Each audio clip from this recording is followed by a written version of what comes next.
Hello everybody, today I'm making sushi and I'm going to be giving you my recipe for sushi rice. So I am using medium grain rice and the brand is Goya.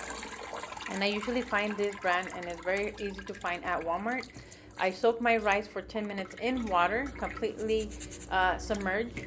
And then I'm going to transfer to my crock pot with 2 cups of water, 2 teaspoons of rice vinegar, 2 teaspoons of salt, and 2 teaspoons of white sugar. Then I'm just going to hit that button, and in about 15 minutes, we're going to have perfectly nice sticky rice for that beautiful sushi you want to create.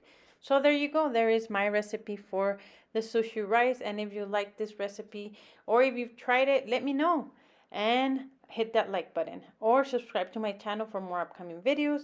And don't forget, do not throw away that rice water. That rice water is perfect for a hair mask.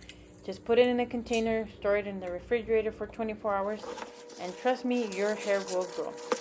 Hope you enjoy. This is my recipe for sushi. And I love my sushi with cucumber, avocado, and sesame seeds. You name it. You can just be creative. You can add crab, you can add shrimp, you name it. So let me know how it went. Until next time, goodbye.